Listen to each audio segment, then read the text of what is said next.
welcome back to another episode of Dubious Knowledge. And I should say this is the final / not final. It's the final of the original Core 20 gods, but it's not going to be the final episode of the gods as we know them when it comes to Dubious Knowledge, because we got one more after this one. And if you're keeping track of it, we started with Besmara, who's not part of the Core 20, and we've done... What was important to your campaign that we are on the feet of. Exactly. But we've done 19. And I'm just going to give a moment here to just pause and let you all decide and think about who we're missing. And if you said Shelyn, you're right. That is the last one. That is the last of the Core 20. And who better to bring on to talk about Shelyn than Tyler from MNmaxed. How's it going, buddy? It's going great. I always love joining y'all for this. So thank you for inviting me once more. You're almost as pretty as Shelyn. Oh, well, I appreciate that, Cori. You know, I'm kind of sad we didn't have you for a chance to put my makeup on. I'm kind of sad we didn't have you for Saren right now, because you've done 2 of the Prismatic Ray. The Radiant Prism. Radiant Prism now, you're right. Radiant Prism now. Yes. Kind of sad we didn't have you on for Saren Ray, but that's okay. I'll still find a way to squeeze in some Radiant Prism stuff in here. Yeah. Even if it's just adjacent, even if it's just slightly adjacent, we'll make it a point. I mean, obviously, we'll be talking about it at some point today anyways, but... For sure. You heard of Desna? Anyways, sorry. I digress. But yeah, MNmaxed are doing Bloodlords, so how's that going? Bloodlords is going great. I don't know when exactly you guys are going to air this, but by the time this goes up, we're likely going to be wrapping up recording-wise. Sorry, not recording, release-wise. The end of Book 3, I believe. Getting into Book 4, which is heading off to Eled, which is a major place in Geb. We have tons of fun in Eled. From a recording standpoint, our actual gameplay, we have 2 sessions left. Oh, wow. You are so far ahead. Holy crap. We got really far ahead on recordings. And a lot of that has to do with the game itself. I know typically as a table, we spend most of our time, actual in-game time, in books 1 to 2, because that's where we do our most character work. That's where we do most playing around, and let people get comfortable once they set into a rhythm, and then it's the party tackles the AP. So things always tend to, snowball quickly. But the political nature of Bloodlords, and I've been running everything by the book, and all of the stat blocks that deal void damage to my undead party make things go really quickly from a combat standpoint. So we've got that going for us when it comes to speed in the latter half of that AP. Oh, right on. Yeah, so you don't have to spoil it, but plans? Oh boy. Sure. Why not? I'll just do it here first. Okay. Oh, you don't have to? No, I'm just going to do it. I'm already in the mood at this point. After we are finished up with this, we're going to take a brief recess to play Seasons of Ghosts off camera. No pod, no recording. We're just going to go back to 5 dudes playing again. It's been a very long time since we've done that. We just want to do it to get some of the, pent up stuff out and to see if it's even there still. You know what I mean? Once you've been doing this for long enough, recording all of your game time, they kind of merge in. The way you played before and the way you play after recording, they become one. And we're curious if we're there. So that's what we're doing. Afterwards, the bigger part of this, I find myself with much more free time than I had previously, for many different reasons I have no need to get into right now. But I'm going back to homebrewing. And nice. I have a 1 to 20 adventure that I'm custom brewing for the guys. And I'm going to be putting it into Foundry, potentially looking at reselling. We'll get there later. But I can sum it up with 2 words: Pathfinder Isekai. Nice. Have you In looked Golarion? No. Well, kind of. Kind of. Have you looked at the... Oh, go universe. ahead. It's in the universe of Golarion. I want to keep it adjacent so that people can easily incorporate Golarion into their games, but I want to also keep it separate enough where if you want to have your players just be teleported out of Earth and into Golarion, you can do that, right? And not have it be Golarion focused. So there's rules for that in there. Nice. Have you looked at the Isekai background that Battles you put together? I haven't seen that yet. Yeah. Thank you for pointing it out, though. Yeah, I think I have the PDF. So, it should be in our folder. So nice. Well, I'm going to hit you up for that when we're finished with this. Otherworlders. Otherworlders. That's what it's called. So yeah. Hey, it was before Isekai. Portal fantasy has been a trope in literature for a very, very long time. Going back to, ancient Rift Chinese worlds? proverbs and Rift worlds, even like more modern day literature like Chronicles of Narnia. Digimon is a portal fantasy story for crime and stupid King Arthur cartoon from the early 90s. A Kid in King Arthur's Court, the movie. Oh, yeah. That's a portal fantasy as well. It is a very, very common trope. And it's so surprising to me that there is no real adventure module that focuses on that in its own way. So that's what I'm going to be doing. The adventure is going to be called The Looming Tower. So I'm very excited. I'm writing it. We're going to start off as level 0 characters. Very cool. And I'm up to the 4th floor right now in writing. There's going to be 20 floors. Each mega floor dungeon? will encompass a level. It's going to be a mega dungeon. Nice. Yeah. It's probably going to be a little more along the lines of a lit RPG style because there's going to be a, quote, system at large, like your RPG system that puts a status screen in front of you and tells you, your strength is this, your dexterity is this, your level, whatever. That's the whole, narrative bent of it. We're going to try it on a home game first, and then I'm probably going to put out a casting call for a live stream. You enter a room. Your exits are forward, east, west, and door. And door. But yeah, it's gonna be fun. I'm very excited about it. You heard it here first, I suppose. Well, very cool. Fun.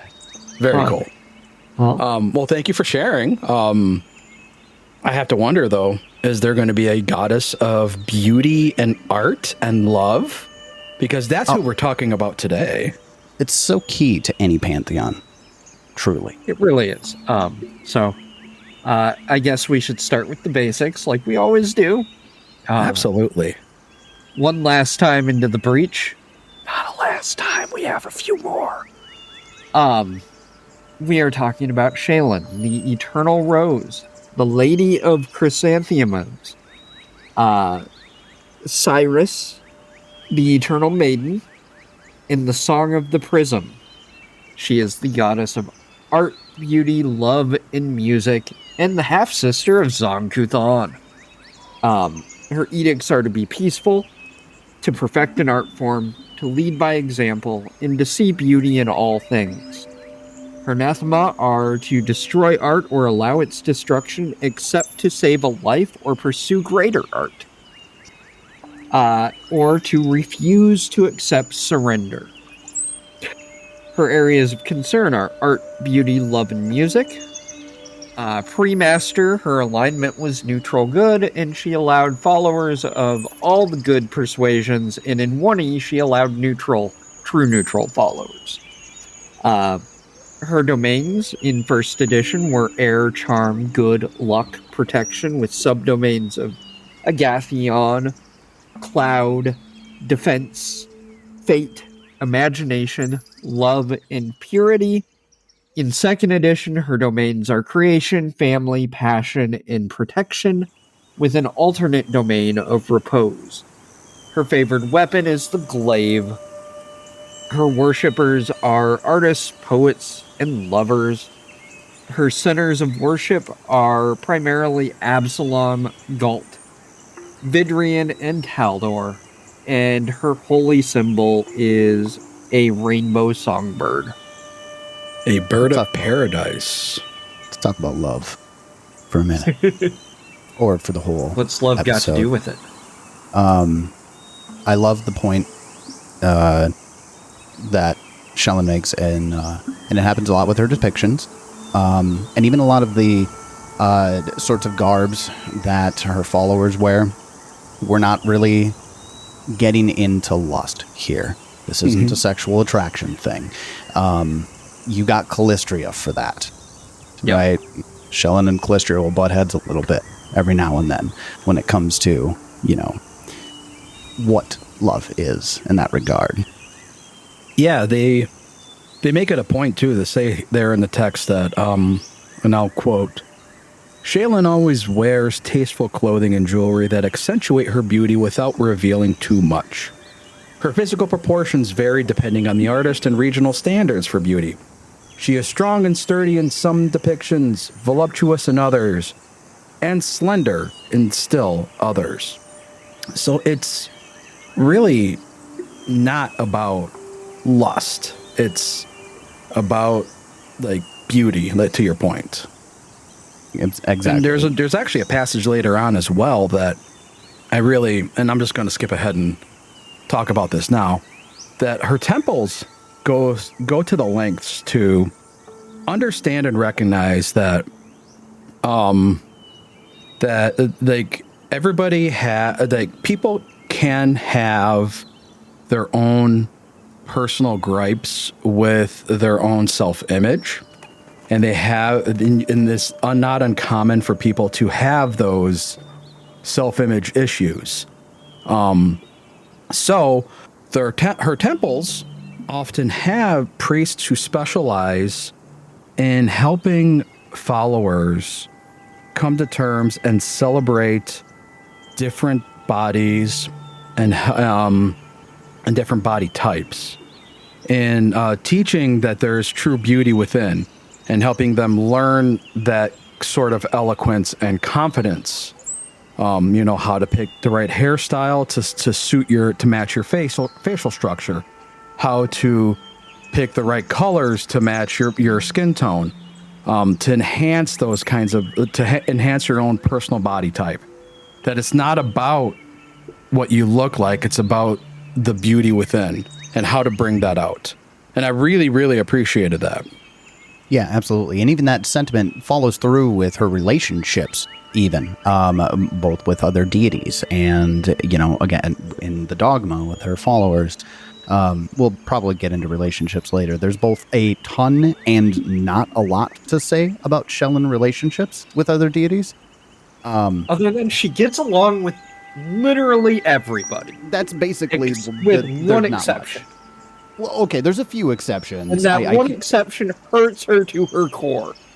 Well, I mean, Rovagug, don't mess with that. Lamashtu also doesn't mess with that either. Lamashtu sees beauty as a facade, and that ugliness is the true, state of the world, right?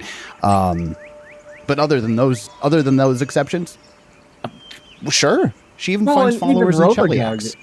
Rovagug likes her enough that he would put her in his eye as to let her watch him destroy everything. I mean, I guess if that's how you want to show love, Rovi. All right. Yeah. Just watch me destroy everything before I destroy you. Right. Yeah. Yeah, that sounds about right. Saving the best for last, just like we are. This podcast is not Rovagug. I am not Rovagug. Have you seen us in the same I do not room? endorse this podcast. Her titles are really interesting too. There's some obvious ones in here. The Eternal Rose, that evokes the feeling naturally of our, culturally, especially Western culture, that, roses are, kind of attributed to beauty. The Lady of Chrysanthemums is a very cool tie to Eastern culture. But even Syriss, for example, her alternate title, Syriss, is what I think the storm giants call her, right? Which you wouldn't normally picture a storm giant. They're not traditionally your good aligned characters. And it's, almost all types of faiths have a hard time holding a grudge with Shelyn and her followers by proxy, right? Mm-hmm. Right. And I think a lot of that goes back to is that her history comes from a place of deep loss. So I think there's this air of tolerance to Shelyn that when I read the text, I don't feel, I guess I haven't felt that sort of aura of tolerance with any other deity than as much as I have with Shelyn. Even the one that we associate more with redemption, which would be Sarenrae, has a much harder edge on her if you don't redeem. Right. Whereas Shelyn is very soft around all the edges, both physically and emotionally. And even if you don't accept redemption, she still forgives you. She still holds out hope that someday you will. And that all stems to that early tragedy, which, let's rip that Band-Aid off right now. We mentioned it. Are we going to talk about Dubrawl? We're going to talk about Dubrawl. We have to talk about Dubrawl. Yeah, Dubrawl. I mean, you can't really talk about Shelyn without bringing this up. I mean... Right. She has to see the inner beauty in everybody. We mentioned it. She is the half-sister of Zon-Kuthon. That seems weird. Yeah, so I think Zon-Kuthon and her are both... They're both children of the same father, but different mothers. Different mothers. I don't think either of the mothers are known, right? Nope. Daddy got around. Right.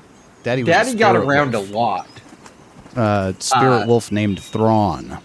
Yeah. Spirit wolf named Thrawn had a lot of children, but only 2 became gods. And that would be Shelyn and her brother Dubrawl. And they shared a portfolio. They were both the gods of art, music, love, beauty. And then one day they got into a disagreement and had some heady words for each other. And Dubrawl fucked off into the stars. He just said, nope, fuck it, I'm leaving. He abandoned his followers, severed his connection with them, and went off into the darkness between the stars. The place where Desna even doesn't go. Where the black butterfly does. Even tangentially, we're going to bring it up. Yep. In fact, the black butterfly is the one who found and escorted Dubrawl back to the domain of the gods. In between the space of the stars. That one cult. God, what's their name? It's what they worship, what they study. The black butterfly? No, the darkness between the stars. The Order of the Starless Sky? The Sunless Sky, yeah. Yeah, that's... Oh. Yeah. From Malevolence. Yep. And other places. And other places, yeah. So, like Tyler said, the black butterfly found him out there and brought him back to his sister. And what she brought back wasn't really what had left. Wasn't Dubrawl anymore. He kind of... He fell in love with the movie Hellraiser. And, very Event Horizon. He had a VHS and a tube TV out there in the blackness. That's the only one he had, so he watched it like 30 times a week. God. That's torture, man. No wonder. But yeah, he came back as the Zani K that we know and hate, love, something. It's a both. Love to hate. Mm-hmm. And got into a big fight with Shelyn. She got the upper hand. She stole his glaive. It's her glaive now. Has been ever since. They declared a truce after she disarmed him. Probably because she would have kept kicking his ass. But that's neither here nor there.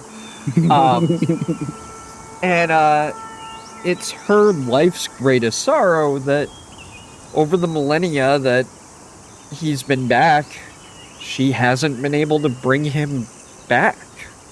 Hasn't been able to fix him and get the brother that she loved so dearly back.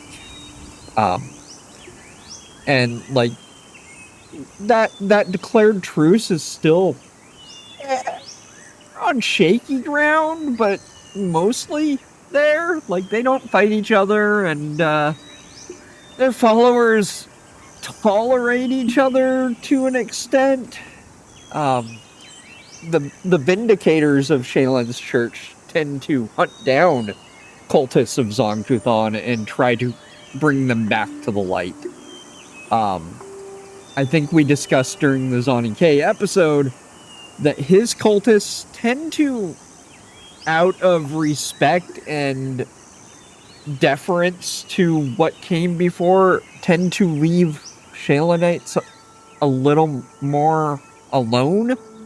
They don't really attack them or belittle them, but it's an uneasy relationship for sure.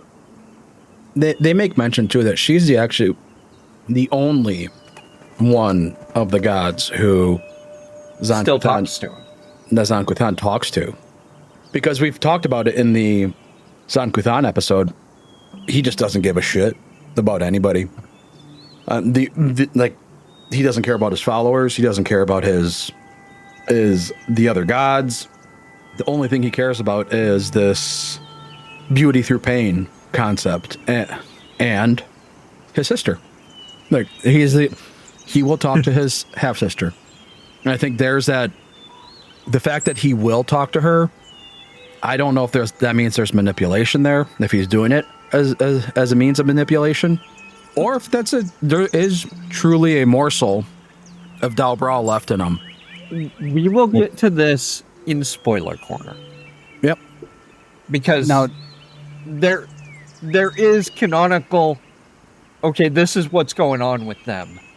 It doesn't happen until Starfinder. So it's a long ass time from now that she is going to finally get the thing that she's been looking for. But in the meantime, she spends more and more millennia trying to get him back. And I think it kind of ties back to that we mentioned earlier about her tolerance. And a lot of that has to do with how I feel, and this is just an interpretation of the text, not from the text, that she has to see the inner beauty in everybody, in everything, because if she can't, then what about Dubrul? Right? Does that mean she gives up on him? If she doesn't see people for the inner beauty that even they can't see? And I think that has a lot to play in to that tolerance, that her almost inability to see anybody as an enemy. Yeah. Yeah. And to see everyone as friends. Because she does. She gets along with Callistria, who represents that lust portion of relationships. And understands, hey, lust is sometimes required to make a good relationship. Callistria is all right. I'm okay with this. And Callistria feels the same way. That occasionally lust leads to love, and that's okay. There can be beauty in lust. Yeah. And, we haven't talked about it yet. She has 2 long-term girlfriends in the Pantheon. Sarenrae and Desna. Mm-hmm. They just gals being pals. No, they're actual lovers. It is stated explicitly. Yeah. They make up the Radiant Prism, formerly the Prismatic Ray Pantheon. She constantly deals with flirtations from Caden Kalian, who everyone feels like she sees him more as an annoying little brother, but he keeps trying. Asmodeus has utilized her to his advantage, and she allowed it. Good friends with Bolka, who represents a similar pantheon portfolio as her. Yeah, I'm smiling. I see you and smiling nodding. there, Jason. I'm smiling and nodding. So like her relationships chapter of her article is a lot more thorough than most of the other gods that we've dealt with, because it actually goes into, she gets along with this person and this person and this person. Sometimes she butts heads with Sarenrae and Iomedae because they're a little bit too hard-nosed and zealous, but then when they get into the same room, they kind of melt away, and probably Sarenrae a little more, but right. I mean, they even mentioned, it's like a passing sentence there, that she's had relationships with almost all the gods, like in some way, and that's fine. Like, and we can get into it too. There's a whole section on her faith's view on the concept of marriage, and the idea of marriage from love is great. Like that, like her church completely condones that. Like, but at the same time, it's completely acceptable and okay to find love outside of marriage, as long as the person that you are wed to isn't being hurt in the process. Yep. She's all for polyamory, and clearly, yeah, and that's great. I love that we have a goddess of love that is supportive of all love, regardless of what form it takes. The concept of divorce is also completely acceptable. Like her faith even says that love can come and go, and it's really sad when it goes, but it's also natural. Like people grow in love, and if people grow in love, then it's just as equally possible for people to grow out of love. Yep. It's just the fact. Like and her church completely accepts that. So the concept of divorce is okay. It's fine. Yeah. No, I really like the way that Paizo built her portfolio and how she interacts with it. And like including the parts that aren't about love. I love how she interacts with art. Yeah. And with music. And oh, yes. Her temples are beautiful. They are surrounded by flowers. They are pristine. They are the destination wedding locales in Golarion. Yep. Most wedding ceremonies will invoke her name. They tend to have bird feeders bird feeders because songbirds are a sign of Shelyn's blessings. Her religious texts on kind of the topic of her temples and shrines, the melodies of inner beauty. Beautiful. Very, very, or I should say most often, are read in the temples as a song or utilized in dance or poetry specifically. Or plays. There are sections that are plays. Yep, and that's all. It is not a religious text in so much as it is a work of art. Right. And of course, because, it's not, we've talked a lot about love, right? And it's that art, beauty, love, and music. And, you can conflate some of those things together. Like, you can certainly conflate music and love, or even music and beauty, and all of them are intertwined with each other, right? Yeah. And they're all wrapped. Love makes you see beauty in everything. And it's one of those things where when you're dealing with creating a pantheon, and you're looking at the good pantheon, it like we've said, it's good to have a goddess of love, and because it's a very typical thing in society. When you're looking at pantheons, there's always a goddess of love, because societies have a tendency, or at least in our own past, to lean on monogamous relationships, where weddings came from, right? So in our own history, it's there. It's nice to see our own fictional depictions of, goddesses of love, to broaden out and truly making her an avatar of love. And that's like, she is, love incarnate, because she sees love in all ways, right? Not in very specific ways. So because of that, it's a very open sort of religion. Works of art aren't just masterpieces. They could be the inspiration of a 6-year-old and some crayon doodles on a paper. If it involves feelings and inner beauty and of expression, that is a masterpiece. And that I love too. That's a great segue for me to talk about her divine obedience. I know this is earlier than we normally talk about it. I normally talk about it with the boons and such at the very end of the episode. But Tyler, you gave me a perfect segue. Her divine obedience in 1E for devout followers of Shelyn that wanted extra benefits for following Shelyn, because you could do that in 1E and get extra benefits.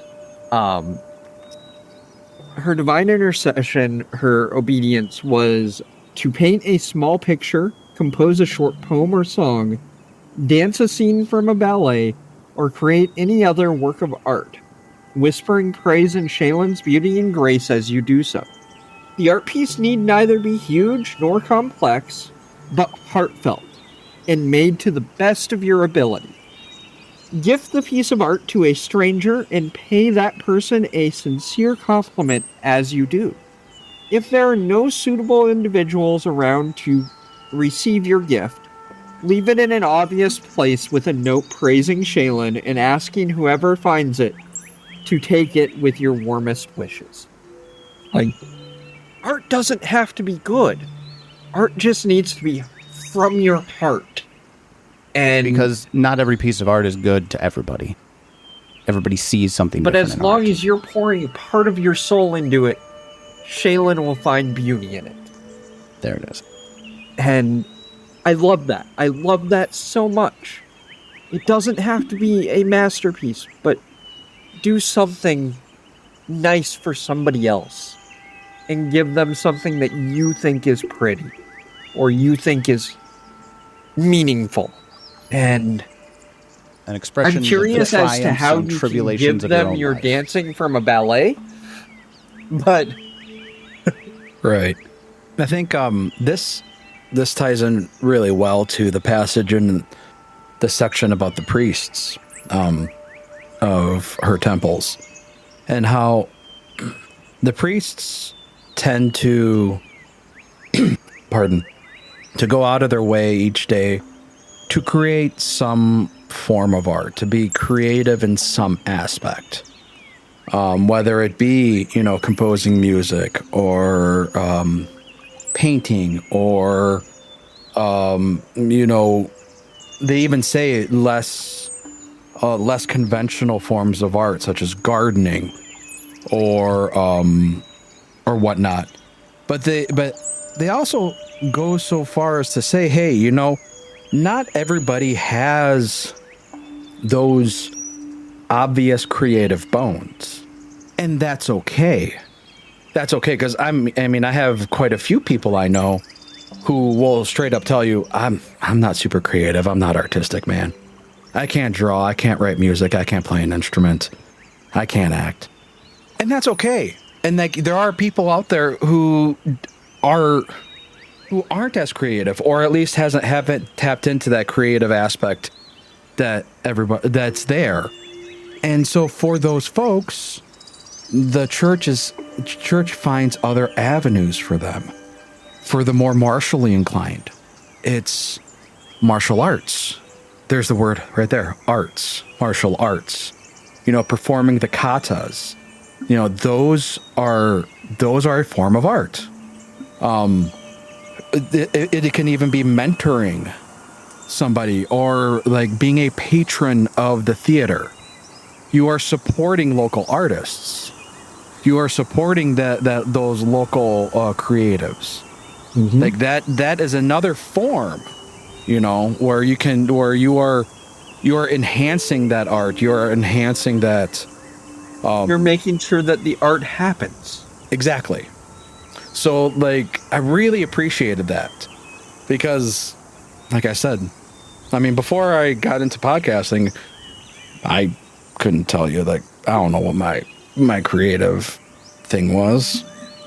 I wouldn't have told you that GMing was creative. I know better now, but still, that wouldn't have been my first thing. Like, I can't play an instrument, man. I can't draw.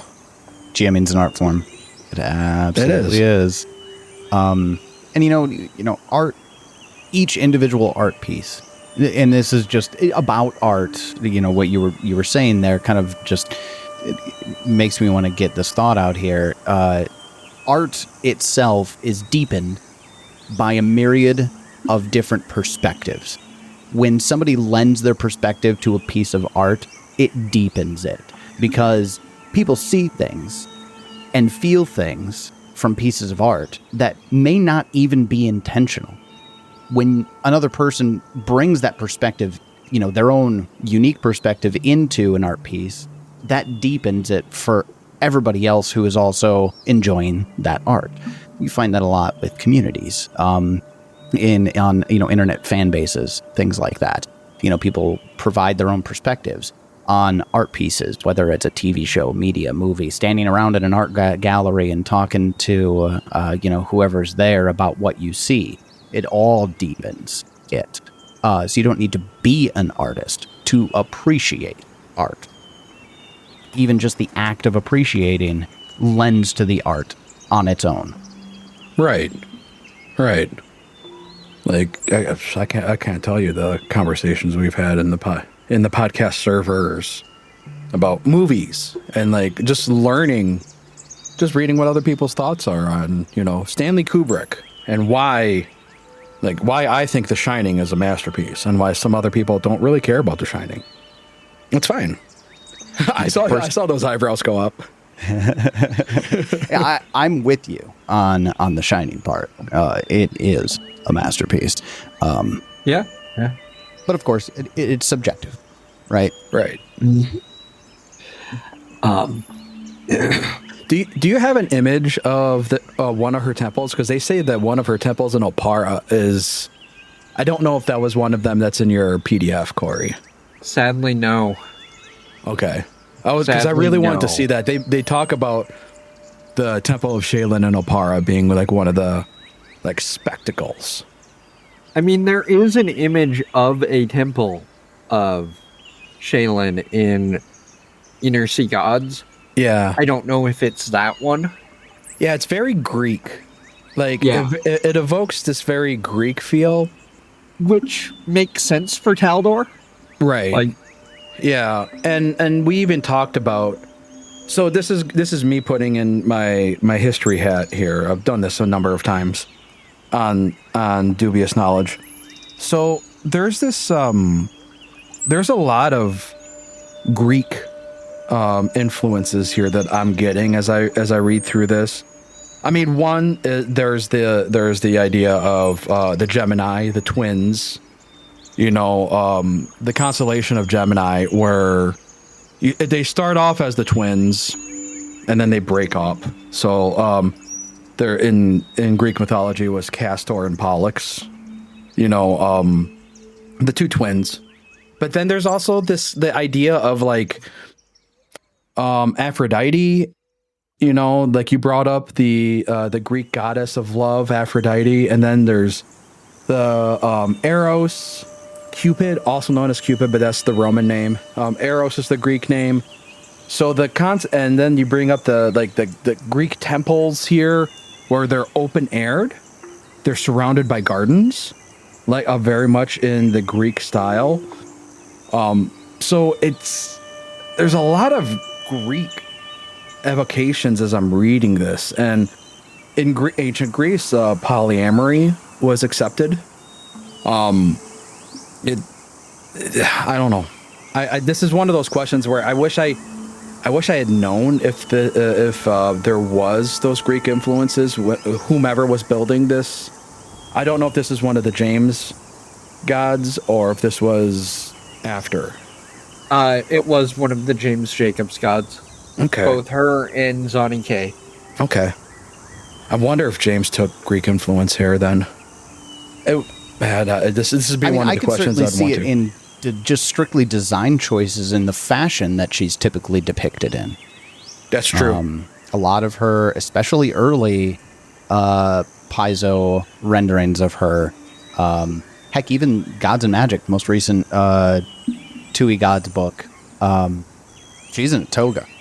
She's in a toga with leather armband, playing a harp, right? Yeah. There's a lot of Greek influence in that imagery.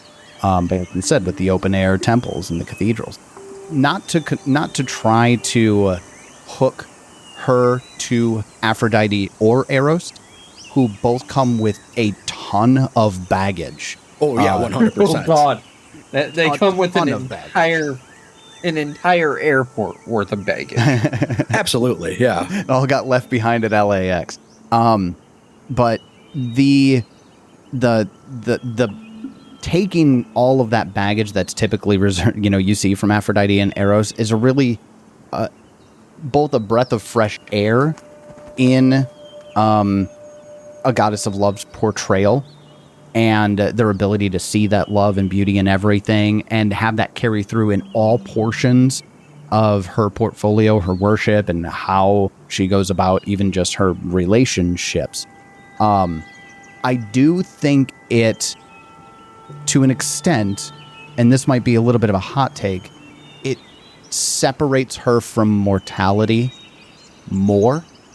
Aphrodite feels more human than Shelyn does, right? She kind of is perfect, right? Like the ideal of what you would want humanity, or certain that you would want to see from humans, right?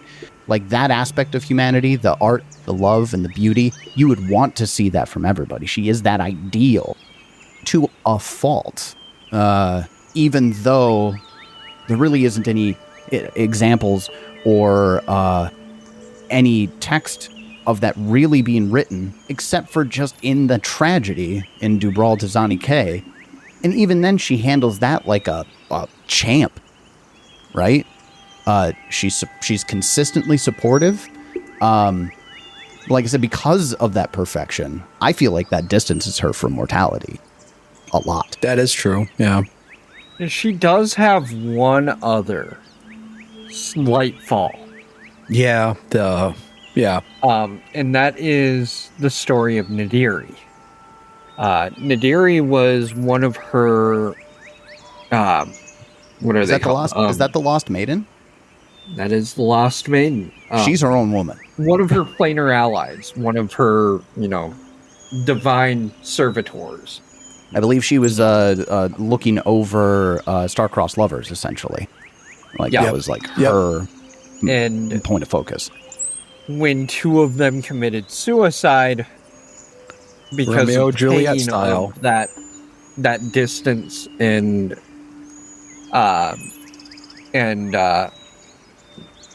my words aren't coming. Well, here's what happened. Unrequited love. Yeah, she went to the playhouse. She saw Romeo and Juliet, and she ran away from home. Essentially, yeah. Sort Only but yeah. it was real people that killed themselves over the same reason that Romeo and Juliet did. Right. And Nadiri fell. And Shelyn considers this the second great sorrow of her life, is not being able to help her friend deal with that pain and come through it. And Nadiri has fallen to a point where she's gotten closer to Urgathoa than Shelyn. And Yeah. so there's a little bit of friction there. And The idea of and love being sadness to the toxic. story that brings a little bit of humanity back into Shelyn, and then she's perfect again. And then she's perfect for all of that, too. She's perfect for all that. She can't control what, the Lost Maiden did. She's sad about it, but she's not going on a holy crusade about it either. It's great. She's too perfect. Yeah, she is the perfect motherly figure.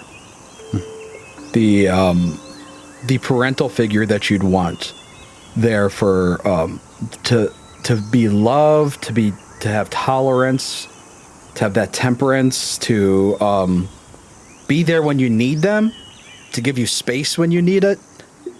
Yeah, it's... She doesn't even have a sacred color. It's just all of them. It's all of them. She can't even pick a favorite color. They're all Can't beautiful. pick one. What are you They're all talking beautiful in their own way. Her favorite animal is the songbird, of course, everyone. Just so you know. Of Yeah. course. I mean, I guess if you believe that birds are fake, maybe I was reading through and got to the favorite animals section of the text, and I had one of these. Yep, of course. And then, so it's swans, of course, right? Dolphins, yeah, all right, definitely. Cats, rabbits, those things all fit. And then wolves gets thrown in there. I'm like, wait, wolves? Oh wait, Dad was a wolf. Dad's a wolf, right? So, Wolves. yeah, no, I guess it makes sense. On second thought, from like a play standpoint, I really enjoy having worshippers of Shelyn in my player base. It's a lot of fun. I think one of the biggest things to explore with a follower of Shelyn, if you're looking to, put yourself in somebody else's shoes, that empathetic vehicle that we use Pathfinder to be for role playing, somebody who's constantly striving for perfection, right? Somebody who's constantly striving to see the best in everybody. And that can be an interesting foil in a party of adventurers that spend the majority of their days killing things. But it's not directly in her anathemas. Killing isn't in her anathemas, right? Refusing to accept surrender is, but not killing. And that even on its own, taken twisted a little bit, can be seen as, well, I can't surrender. I have to finish this, and they won't finish, and they won't be willing to stop this battle, combat, whatever, until somebody's dead. So that's going to be them, not me. Every time a follower of Shelyn makes the choice to end a life, they're cutting out the potential for future art and beauty. And that should be, from a really role-playing perspective, a big sticking point on the typical adventurer day, right? And I can see an arc taking place to either dealing with that and doing the best he can, or falling. And there's a lot of interesting story and role-play elements that you can play with as a follower of Shelyn. Even though, and I'd say this tentatively, it's possible to be a follower of Shelyn in a party where it's a problem because the AP doesn't allow you to take that high road. Or maybe the adventure style doesn't allow it. Or the party just is a bunch of murder hobos and, well, I made a cleric of Shelyn. What are you guys doing? There's a cleric of Shelyn in your group. Oh, I've had one, and we haven't played with him in like 7 years. So there's That that. explains everything.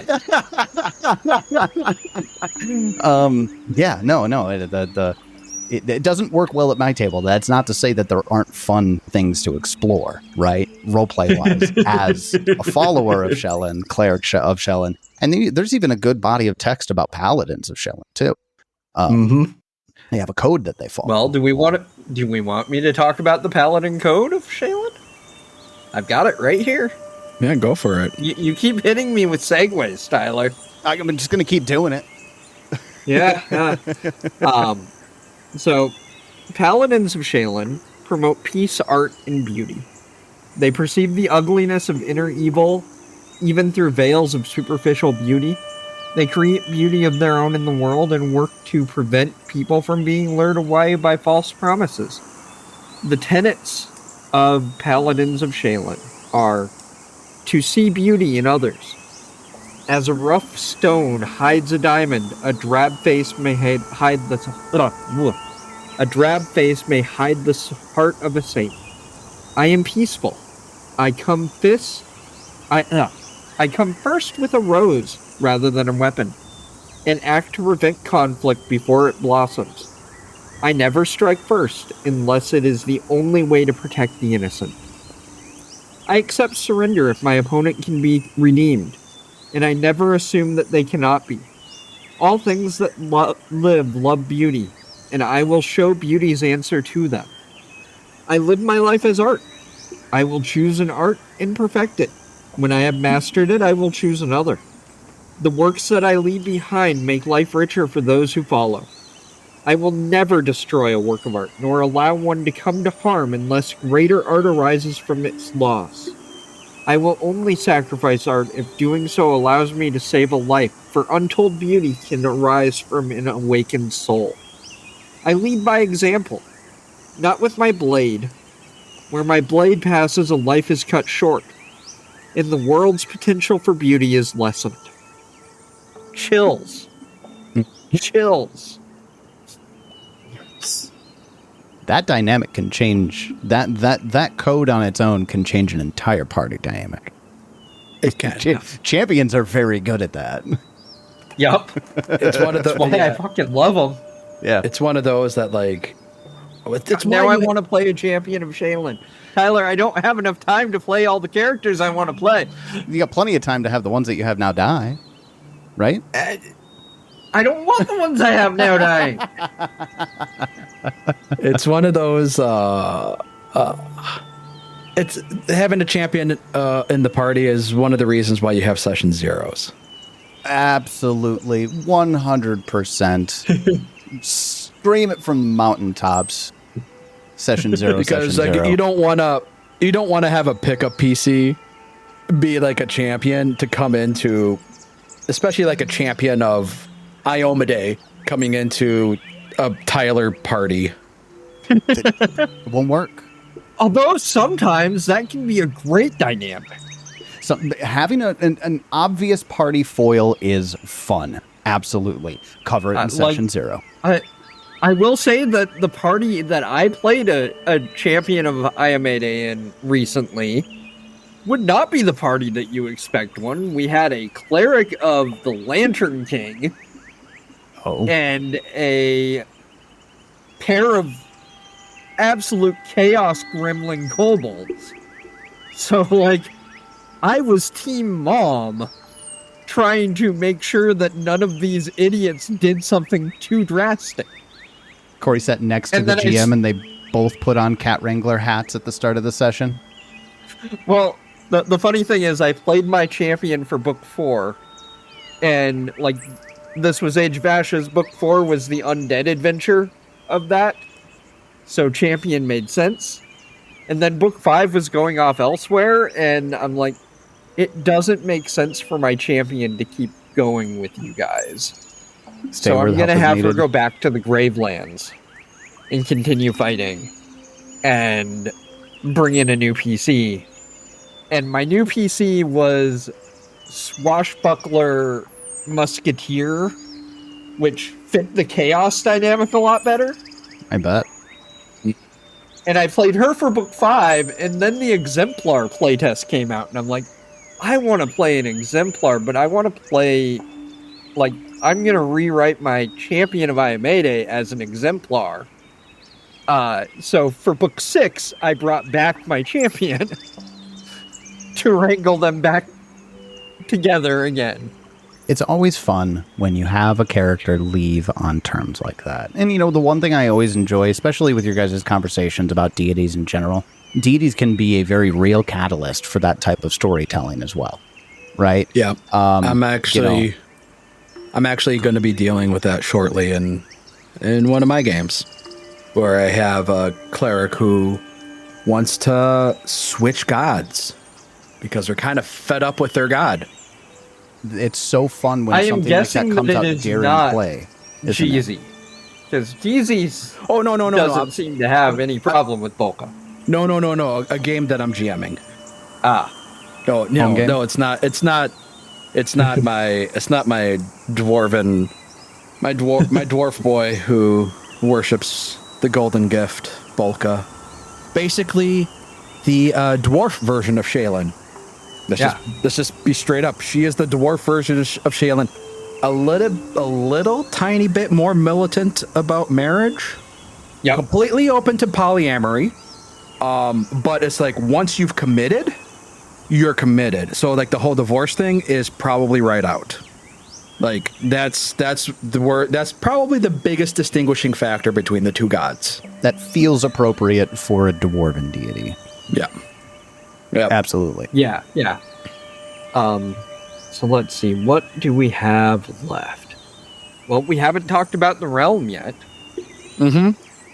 The realm, real quick, I just wanted to mention, we've talked about Shelyn as human, and that's kind of the avatar she's mostly portrayed in. Though she's not necessarily human. They don't really assign a ancestry to her at all. We just know that she is the daughter of a wolf spirit, and that's it. She mostly they do actually though. Do they? Yeah, she's Taldane. Okay, Where'd you find that? I didn't know that. Because to your point, nationality Taldan. Taldan, interesting. To your point, Jason, she actually doesn't show up the same to her followers. Like a lot of times when she has appearances, she takes on the depiction of what the person who is observing her considers true beauty in their own eyes. So you'll find a lot of different depictions of her. Right. I mean, we just happen to the area of Golarion where we tend to have most of our adventures tend to be human dense. So most of the art we see tends to be human art. But if the depiction is done by a half orc who has a particular attraction to orcish women, that they will view Shelyn, and that art will be depicted as a beautiful orcish woman. Mm-hmm. Yeah, no, like Inner Sea Gods does list her as Taldan, but she'll show up however you want her to show up, because beauty is in the eye of the beholder. So that's the question, though, because she existed prior to Taldor ever even existing. she had a following in the Atlantic. Yeah. So I don't like. I just know that Inner Sea Gods lists her as Taldan. Maybe first Taldan. Who knows? Yeah. Or maybe that's where the primary center of worship is. I don't know. But regardless, something to note here too is that there's like there are some differences in how she's depicted depending on what writer is writing about her as well, which is, of course, this is something we encounter in TTRPG materials. You know, you don't have the same writer for everything. There's even a completely different story about Dubraul. and it has much more to do with the glaive than it does anything else. I think and I don't know, something about the glaive being made by a deity of the forge, and had malice intent, and he struck out with it. I wonder if that was Droskar. That could be. Now that's just my memory. I didn't read anything because I just read the 2E materials. And I know there's tons of 1E stuff. But there's been a few historical, not rewrites, but different tellings of some of these things too. Yeah. But of course that all comes with the territory of deities and pantheons and existing for literal millennia and relying on mortal writings. It all ties into it. All right, Cori, let's where does she reside? She resides in Blossomheart, which is a valley full of performance venues, forested glens, and the gardens of the 8 rings in the Dragonmane Mountains of Nirvana. It is inhabited by Agathians and Averils, and features monasteries and keeps of inspiring artistic architecture. She secretly maintains a hidden neighboring valley called Eternal Hope to eventually serve as the realm for Dao Brawl when he finds redemption. I was trying to think of a joke. Blossom Heart Nirvana, heart-shaped box, but couldn't quite get there. Mm-hmm. I love Eternal Hope. Mm-hmm. And her carving out a portion of her realm to give to her brother when he finds his peace and finds love again. I love that. I also, this brought up the Agathians that tend to follow her and live in her realm. Agathians also tend to congregate at her temples on Golarion. And typically each temple will have a patron Agathian, not like a patron saint, but patron Agathian. And because for those of you listeners who don't know the Celestials, Agathians are a type of Celestial that they are essentially anthropomorphized animals, and each type of Agathion is a different type of animal. There's a raccoon Agathian, there's a lion Agathian, there is bird Agathians, there are badger Agathians. Yeah. So there are all sorts of different animal Agathians, and each temple will have a patron, and a lot of the art of those temples will revolve around the animal that their Agathian represents. So if it's a temple that has a fox Agathian as their patron, there's going to be fox art everywhere. And I love that. I love embracing that fun. And I also want to see a temple of Shelyn that is dedicated to one of the raccoon Agathians, because I would like to see that. Thank you.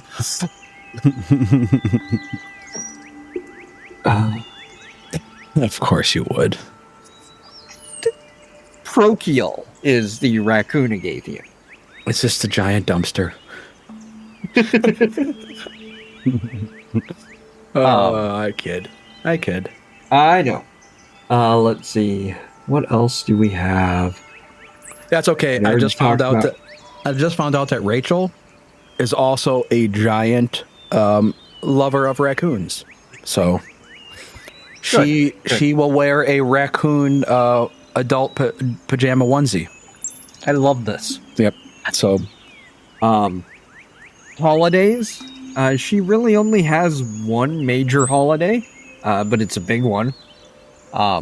It is Crystal Hue, which is a festival celebrating craft, courtship, and friendship, and it is held at the winter solstice. It's also one of the most common anniversary dates in Golarion because so many people get married on Crystal Hue. Makes sense. Yeah, for sure. Let's see. The aphorisms? Aphorisms and planar allies in Divine Intercession are all we have before spoiler corner. So, aphorisms. Sadly, her aphorisms pretty much stayed the same between editions, so we only have one group of them and not like 7 of them. We only have 4. The creation of beauty is the highest art, which is to say that all forms of artistic expression enrich the world and are considered blessings of Shelyn, no matter how good or not good the art actually is. As long as you put your heart into it, that's all that really matters. Love and beauty belong to all, which is that no being, no matter how corrupt, is incapable of love or unworthy of being loved. Gosh, wonder where that one comes from. Couldn't be her brother. Love is the greatest of all things. It motivates deities and endures less emotional or more selfish pursuits. It's the only salve for painful emotions such as anger and fear. And then love is never born of evil.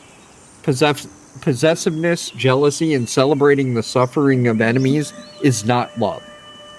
Those are not what she stands for. So get those words out of your mouth if you want to worship her. Absolutely. As far as the intercessions go, I have them pulled up right here. I can go over those real quick. Alrighty. For the boons, we'll start with the minor one. So if you get on her good side, the minor boon is once, when you roll a failure on a diplomacy check, you get a critical success instead. It's not bad. So, I mean, it's like, hey, you failed? That's okay, bud. You got a crit success instead. Which can be huge. Especially in a Bon Mo situation, now that I think about it.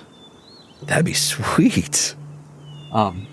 She does reserve this typically for places where the diplomacy check would serve to increase love or to offer a chance of redemption. So yeah, that wouldn't work with Bon Mo. You're making fun of the person. Yeah. That was my first thought. Is how are you going to make Bon Mo sound like it comes from a place of love? The moderate boon. You are inspired to create great works and become a virtuoso at all arts. You gain specialty crafting as a feat and the virtuoso performer feat in all categories of crafting and performance. That's huge. Your bard loves that. Your bard, your alchemist, your inventor. Oh, yeah. Yeah, absolutely. And then the major boon, the biggie. Your inner beauty and love surround you in an aura. As long as you bear them no ill will, all creatures other than fiends, undead, and mindless creatures start with an attitude of friendly toward you. Unless they would have been helpful instead. This doesn't mean that they're willing to change their life or plans for you. And this boon does not prevent their attitudes from worsening if you try to thwart them. The effect does not work against deities and similarly powerful creatures. Additionally, the love you share with your friends inspires them. You and your allies get a +3 status bonus to saving throws and skill checks as long as you can see one another. So, that's pretty huge. That's an I win card in a political intrigue campaign. Yeah, no, Right there. no kidding. Not to mention, just from a statistics standpoint, a +3 status bonus to saving throws and skill checks is the equivalent of a 9th level heroism. Yep. I mean, minus the +2 attacks, but still, that's nuts. Yeah, just the fact that, hey, basically anything, as long as they're not fiends, undead, or mindless, are automatically friendly to you, is huge. Good Yeah. God. Yeah. That is a major deific boon. Don't be go throwing that around willy-nilly at your tables. Or do. We're not your boss. That's your true. dad. That's true. Roll dice however the hell you want. Ooh, can I do All the right. curses? Yeah, go for it, dude. The minor curse. Your heart churns with remorse. Each day you are sickened one as a specific misdeed plays out in your mind over and over in guilt. You can't remove this condition, though it abates enough for you to quickly eat and drink when necessary. If you make amends or otherwise earnestly pursue redemption for the misdeed, the sickened condition fades completely for that day. Good Lord. I might have to have myself a divine intercession with Shelyn, because, boy, that sounded familiar. Just like laying in bed at night going, oh, God, that one time when I was 16 years old. All right, the moderate curse. Right? The moderate curse. Others subconsciously recognize your past betrayals. Whenever you attempt a diplomacy check and roll a failure, you instead get a critical failure. The sickened condition, or wait, nope. And if you roll a critical success, you get just a success instead. So it's the opposite of silver. There's that Bon Mo. That's right that's where she could screw you over. There's no conditions there. No. And if that's not bad enough, the major curse. Those who spread misery via false love face Shelyn's greatest curse.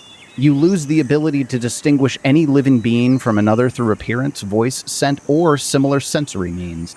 You can make out physical size, so you wouldn't mistake an ant for a horse, for example, but nothing further.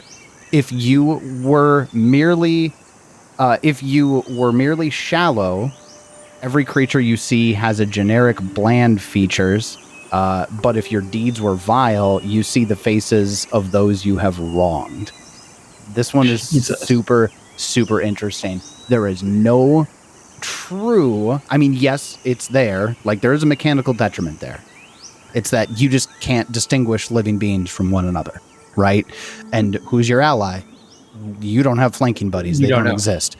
That's the mechanical detriment, and that's huge. But this one really is meant to twist. Yeah, this one's meant to be like, look, you did that. You are now just going to see the person that you betrayed in every face that you come across while you're cursed. Talk about driving a point home, right? Yeah. So Appearance, voice, scent, and other similar sensory. So they have the same gait. So tremor sense doesn't matter. Yep. They have the same heartbeat. So like the what's that one? That other like sensory one that's like sense living or something like that. Oh, life that doesn't matter. Life sense, yes, that doesn't matter. Like it's, dude. All right, you're kind of screwed. Like all your allies and all your enemies are the same. This particular sentence on its own means that your party can't really circumvent it either. Any way to distinguish a living being from another through appearance, voice, scent, or similar sensory means, you can't even wear a name tag. Like, you can't even have name tags for your party to figure out who's what, because then you're differentiating who's who. Hi, I'm Ed. By sensory means. You know? Because it's visual. Yeah. Because it's visual. And you can't say, oh boy, hey, I'm your friend. Yeah. Because it's sound. Sound differentiation. It's probably just all static to you. That one's interesting. So, there's while there aren't necessarily direct mechanical implications, that sentence has a very direct mechanical influence on how you move. Yep. It has a character who has this curse. Yeah. So planar allies. She has a few. The first is Dancing Petal, who is a unique air elemental. They are giddy and alright with affection for every living thing and excitement about every experience. It wraps itself around interesting people, plays music on available instruments, and makes leaves and debris dance elaborate tarantulas, and helps children pretend to fly. It loves to juggle fruits, candies, and other small pieces of jewelry in elaborate patterns, and it carves clouds into laughing faces on joyous occasions. It likes to be paid in small items it can juggle or offer to others. I love Dancing Petal. I love him. Them. They're delightful. I love everything about them. I want to be their friend. The best party companion. Then there is Phoenix Tail, who is a unique Avoral. They are a brilliantly plumed Avoral. They are a bard who is a master calligrapher and painter, and whose periods of mania and romantic despair both fuel his art and devotion to the goddess. He uses his own feathers as quills for writing and crafts magic items out of his plumes, particularly bird and swan boat feather tokens. He gifts them to mortals pursuing art, music, or love, and he prefers payment in the form of original paintings and fine inks and paints. There is Harmonia, who is a childlike, cloud-like being. That's all I have about her. She's not an Inner Sea God, so I'm not sure where she is from. And then lastly, there is the Spirit of Adoration, which is Shelyn's Herald, who is a Gale Lazada who served her since she was merely the goddess of beauty, art, and music. So before she was the goddess of love. And she's got really beautiful rainbow wings. She's, apparently Harmonia comes from some back matter material in book 4 of Jade Regent. Oh, where her original article was. It didn't get reprinted in Inner Sea Gods, I'm guessing. Okay. Yep. All right.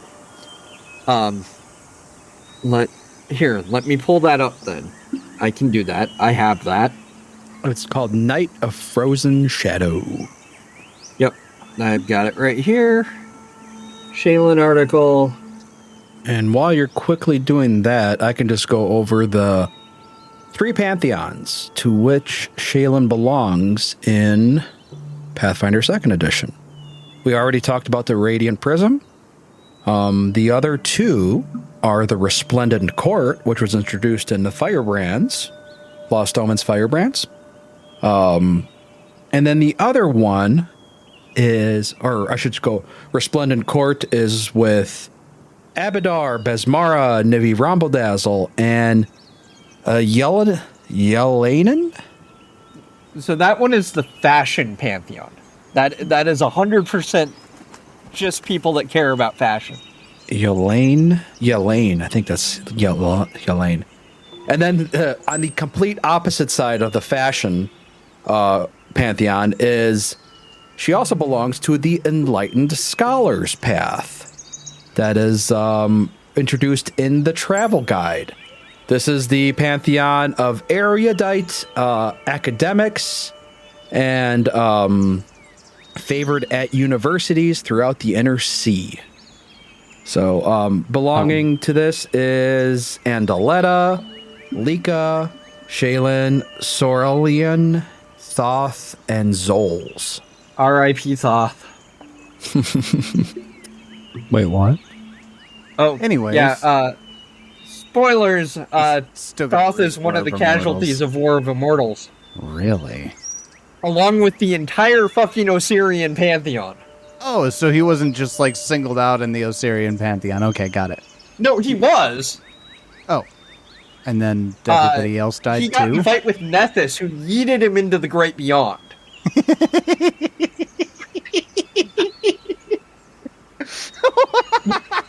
I don't have my book yet. There's so many layers to that. Oh, I love it. And then the rest of the Osirian pantheon got in a fight with the Hag gods, and both of them just fucking vanished. So we're spoiler corner now, right? Oh yeah, man. So this is a probably delayed spoiler corner. Warning. Oops. It wasn't a spoiler for this deity. It's fine. Yeah, we're not actually going to be talking about the Hag gods or the Assyrian pantheon. So, well, unless Jess wants to talk about the Osirian pantheon because she played Mummy's Mask. she did. Yeah, it's true. I mean, they're all gone anyway. We might so- talk about them. The Hag gods too, just out of nowhere. I want to talk about the Hag gods. Okay. All right. So before we get into spoiler corner, I was going to tell you about Harmonia. Harmonia is a cloud-like being that contains dozens of winking eyes and singing mouths. She remembers everything she hears and delights in carrying messages, often improvising songs from these missives and whispering them to bards 100 years later. She prefers to be paid in the new music that is created by skilled performers, though she also accepts fine instruments and scrolls of bard spells. So spoiler corner. This is a Starfinder spoiler corner. It is a very important Starfinder spoiler corner. So if you are involved at all in Starfinder First Edition, stop listening. And Because this is a very big deal for Second Edition Starfinder. And just to reiterate, the Pathfinder 2 creative team has stated that what happens in Starfinder does not necessarily mean it's going to happen in Pathfinder 2nd Edition. So there is potential. It might, but there's also, like, they might go a completely different direction. It's kind of like leaving the door open for the multiverse Disney theory. Star Wars thing. Yeah. Yeah, it's like Disney Star Wars thing. They'll pluck what they like and then leave what they don't. Yeah. Well, and this is thousands of years in the future of the setting, so it might happen, it might not. But it does happen in the canonical Starfinder setting. Specifically, this spoiler is for Starfinder Society Scenario 7-03, Octurne Asunder. Alright, so if you don't want that to be spoiled for you, stop listening now. It was nice seeing you. Alright. Bye, Heath. Octurne Asunder. We all know what Octurne is. Yeah. Mm-hmm. I mean, some of our listeners might not, so let me explain Octurne. Octurne is one of the planets in Golarion solar system. It's not actually a planet. It's an egg of an eldritch god. The planet itself is full of Cthulian fucking horror landscape. And you can sometimes feel the heartbeat of whatever is inside of it while you're walking on the planet. It's creepy as fuck. In Starfinder Society Scenario 7-03, Octurne hatches.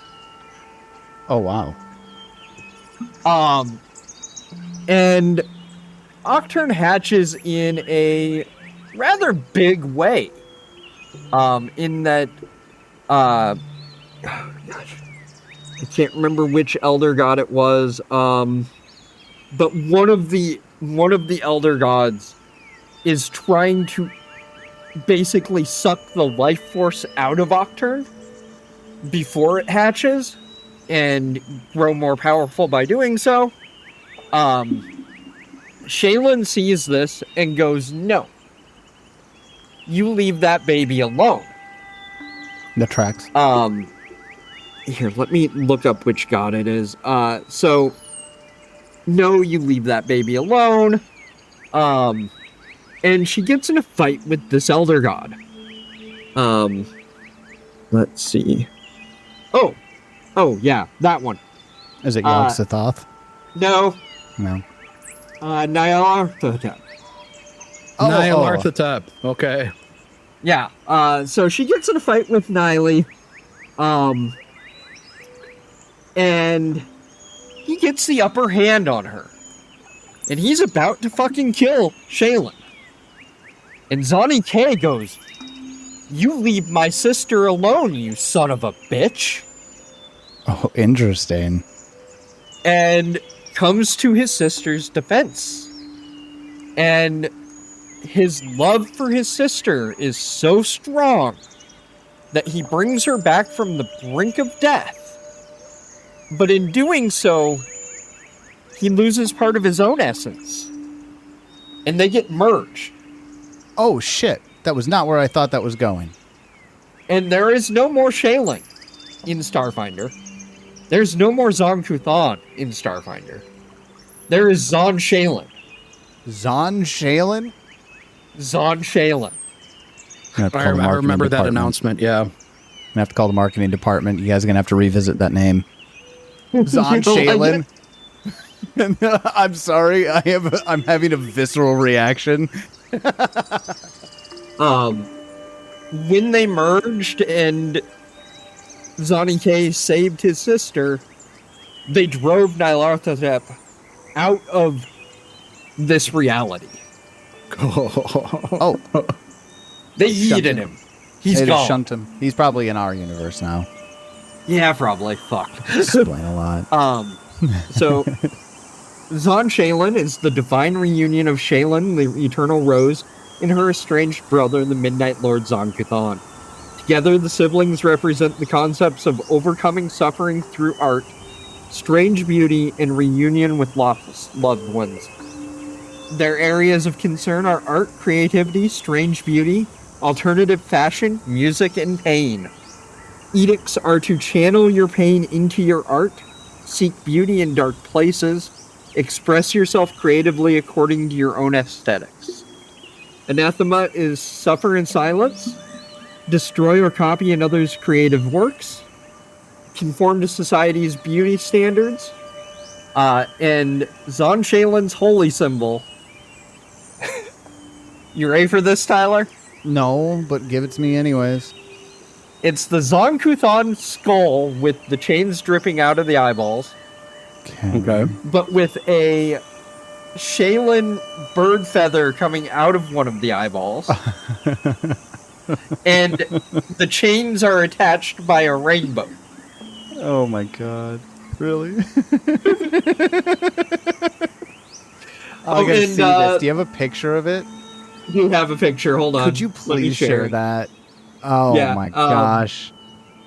Eric Draven is just rolling in his grave, and he's so excited for this. A goth girl god.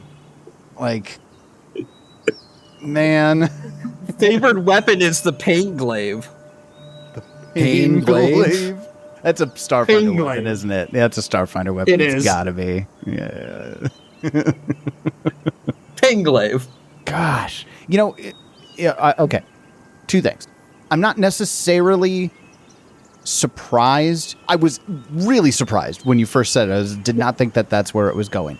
But on just an examination of it, there is absolutely a segment of humanity all throughout our history who find pain to be beautiful, who finds those two things not to actually be far apart from one another at all.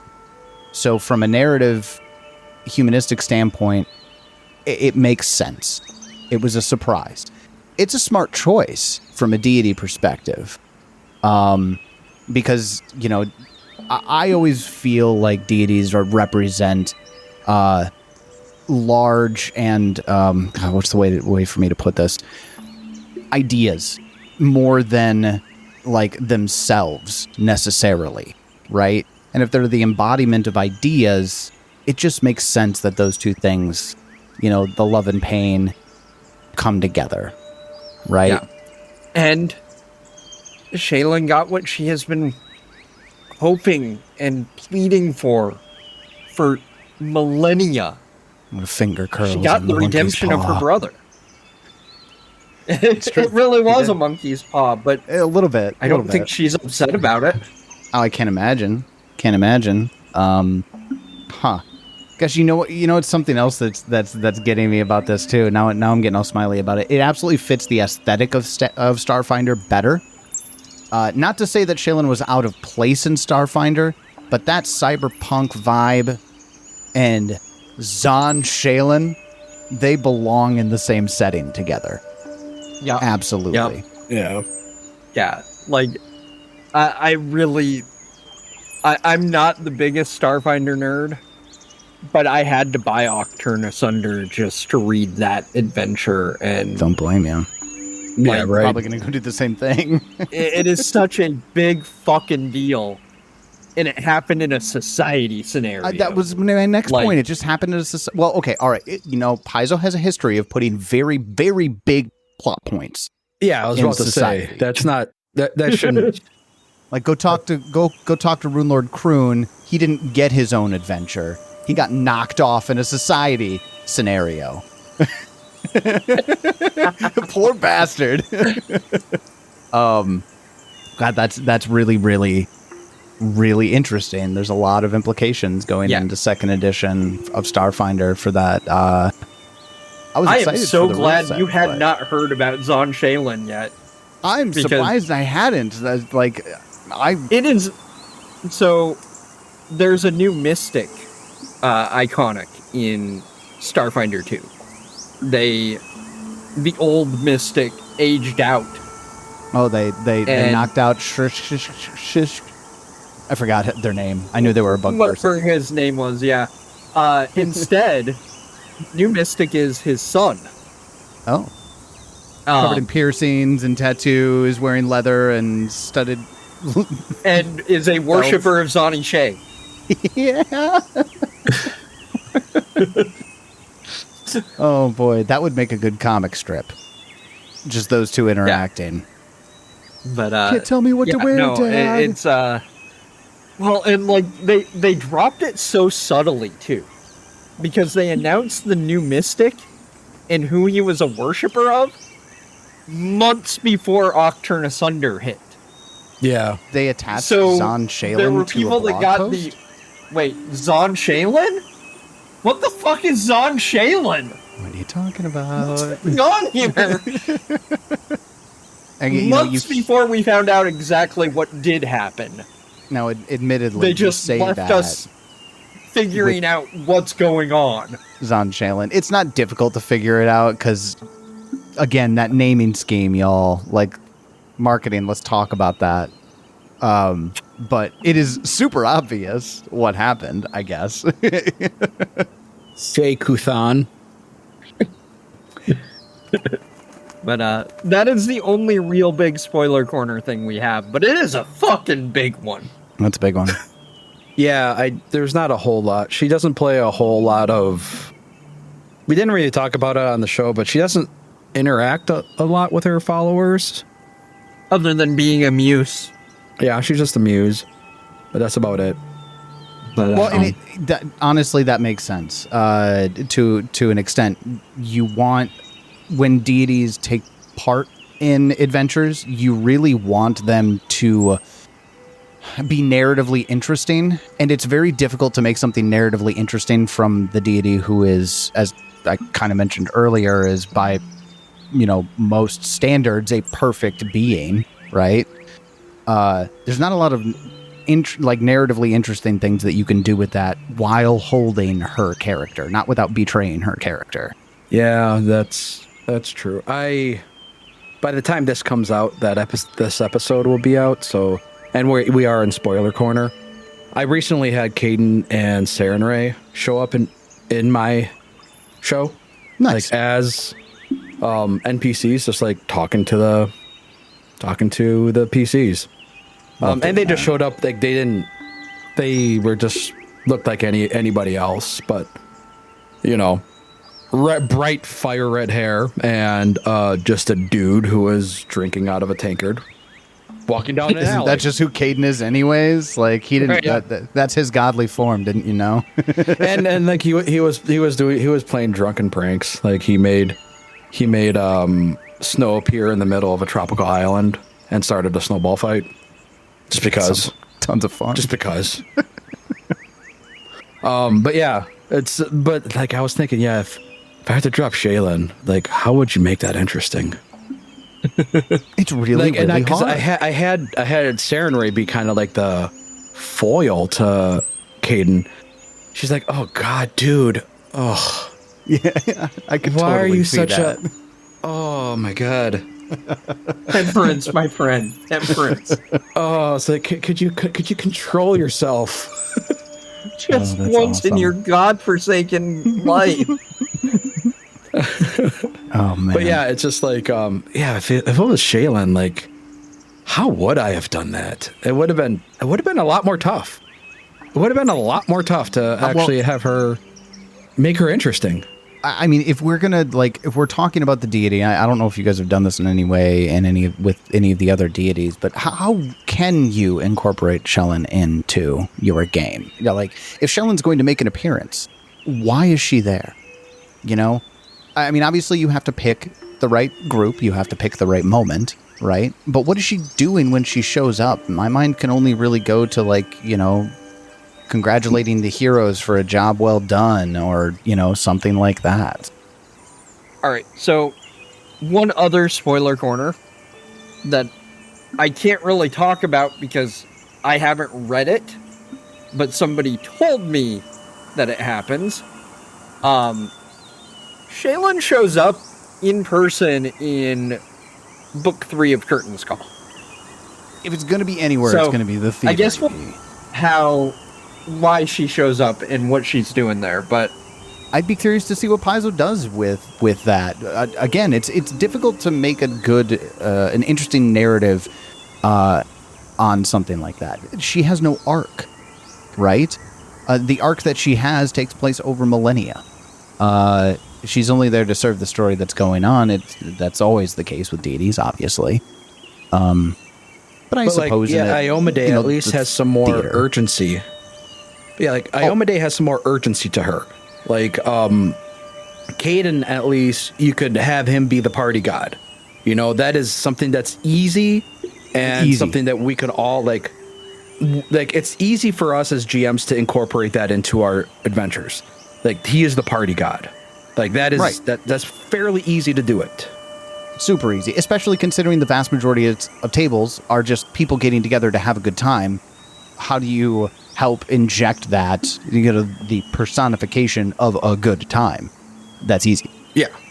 And some of the other gods are super easy too. You know, if you are going to go as far as to introduce Robogug into your game, well, you know what he's doing there. Yeah. Or like, I mean, he's dead after War of Immortals, but if you have a war adventure, it's easy to introduce Gorum. Zuriel. He is the god of war. Like, that is, it's super easy. But like, love and art and beauty are not things that are very easy to put into the traditional tabletop RPG. The traditional group that plays a tabletop RPG. You know what I think it would fit really well in a one-on-one game between partners. You know, something where you know, you're taking the time with somebody that you do truly love. I could see that being a good insert. Even though I think those types of games are really rare. Definitely not what this system is designed for, obviously. Correct. Yeah. Shelyn's difficult. Think that's... I'm glad we get to see her written into an AP, to be honest with you, for that reason. Absolutely. If anything. How exactly are they going to insert her in an interesting and meaningful way? I'm excited to see in 4 books' time when my group that is playing that adventure gets to that adventure. Well, there you go. And I am in that group now. Yep. Mostly because I pestered the GM and annoyed the GM enough. I want to play games. I want to play You games. did I want to not. play games. I didn't. She was happy to bring you on. I didn't. I know. But All right. Well, Tyler, thank you for joining us. Where can we find you? Thanks again for having me. Anybody can find the wackiness that is the MNmaxed Podcast anywhere you would find your podcasts. MNMAXED, MNmaxed. It's a play on words. Haha, super funny. We're from Minnesota. We're playing Bloodlords right now. We have a completed run of I did not just forget the name of my own adventure that I Extinction Curse. Thank you, and as well as a short run in the nefarious and infamous Plaguestone, and with plans for homebrew adventures in the future. So come check us out. Yeah, and a partial run. Hell of a lot of fun with Starfinder. Oh, and, yeah. Sorry, I don't like talking about that one. It was a lot of fun. Come on. I loved it. I don't like talking about it because David's never going to finish editing it. Yeah. It was a ton of fun. I liked it. Yeah, me too. All right. And Cori, yourself, you got anything going on right now? Not especially. You can hear me every month here on Dubious Knowledge. Only a few more months of gods left before we move on to greener pastures and adventure coverage. I know. It's going to be big. I need to get a War of Immortals review out for side quest here in the near future, because I did get a review copy. Nice. It's fucking great, everybody. This book is fucking fantastic. Go buy it now that, since this episode will come out after the release date, go buy War of Immortals. It's really fucking good. If the tradition holds, tomorrow I should get my email stating that my shipment has been sent, and I'll have my PDF copy. It's always the day after we record. Yeah, generally. But other than that, that's where you can find me right now. So awesome. And if you're listening to this, you know who I am. But we are about 10 episodes into book 3. So if I'm estimating correctly, book 3 should take us about 45 episodes to finish. So you only got about 35 more weeks of us. So come summertime, we'll be wrapping up Julie Indigo Isles and moving on to a new adventure. So thanks for listening, everybody. Y'all take it easy. Bye. Bye. bye.